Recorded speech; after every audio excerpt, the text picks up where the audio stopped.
পাতরা দিয়ে পুরো একবারে ঘষে ফিনিশিং ক্লিয়ার।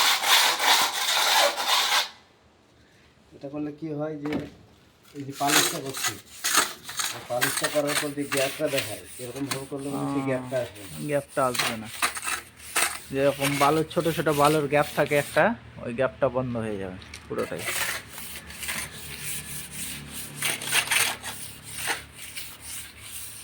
এর উপরে আবার পাতরা ঘষে দেবে নাকি? এ পুরো বাড়ি কাজ ফাইনাল, ওপর তারা পুরো ফাইনাল। ডিজাইন এই ডিজাইন, জানলার নিচেও ডিজাইন আসবে, সেই জন্য এটা ভাঙা হচ্ছে জানলার নিচেরটা।